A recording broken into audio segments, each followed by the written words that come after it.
America అధ్యక్షుడు Donald Trump ఇరాన్లోని 3 కీలక అణు కేంద్రాలపై విజయవంతమైన దాడులు చేసినట్లు సంచలన ప్రకటన చేశారు. ఫోర్డో, నతాంజ్, ఇస్ఫహాన్లోని అణు స్థావరాలు లక్ష్యంగా ఈ దాడులు చేశామని ట్రంప్ తన సోషల్ మీడియా వేదిక ట్రూత్ సోషల్లో పోస్ట్ చేశారు. మా విమానాలన్నీ ఇరాన్ గగనతలం నుంచి సురక్షితంగా బయటకొచ్చాయి. ఫోర్డోపై పూర్తిస్థాయి బాంబులతో దాడి చేశామని, అన్ని విమానాలు తిరుగు ప్రయాణంలో ఉన్నాయి. అమెరికన్ యోధులకు అభినందనలు. ఇలాంటి దాడి ప్రపంచంలో మరే సైన్యం చేయలేదు. ఇప్పుడు శాంతికి సమయం ఆసన్నమైందని ఆయన పేర్కొన్నారు.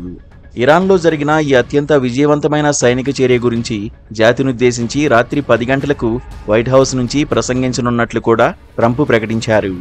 ఇది అమెరికా, ఇజ్రాయిల్, ప్రపంచానికి ఒక చారిత్రక ఘట్టం. ఇరాన్ ఇప్పుడు ఈ యుద్ధానికి ముగింపు పలకాలి.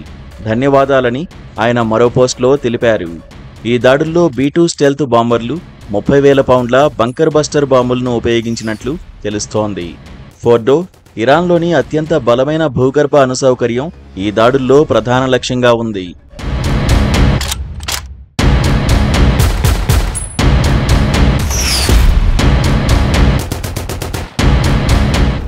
గత వారం ఇజ్రాయిల్ ఇరాన్ అణు కేంద్రాలు, సైనిక నాయకులపై దాడులు ప్రారంభించగా ఇరాన్ ప్రతిస్పందనగా ఇజ్రాయిల్పై క్షిపణి, డ్రోన్ దాడులు చేసింది. ఈ ఉద్రిక్తతల మధ్య అమెరికా దాడులు మరింత ప్రాధాన్యత సంతరించుకున్నాయి. ఇరాన్ అణు కార్యక్రమాన్ని అడ్డుకోవడమే లక్ష్యంగా ఈ చర్యలు చేపట్టినట్లు ట్రంప్ తెలిపారు. ఇరాన్ అణు సంస్థ ఈ దాడులను ధృవీకరించినప్పటికీ తమ కార్యక్రమం ఆగదని పేర్కొంది.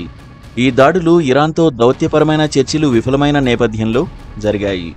గత 2 నెలలుగా ట్రంప్ పరిపాలన ఇరాన్ను అణు కార్యక్రమాన్ని కట్టడి చేయమని ఒత్తిడి చేసింది. కానీ ఫలితం లేకపోవడంతో సైనిక చర్యలకు దిగినట్లు తెలుస్తోంది. ఇరాన్ ప్రతీకార దాడులు చేస్తామని హెచ్చరించడంతో మధ్యప్రాచ్యంలో ఉద్రిక్తతలు మరింత పెరిగే అవకాశం ఉంది.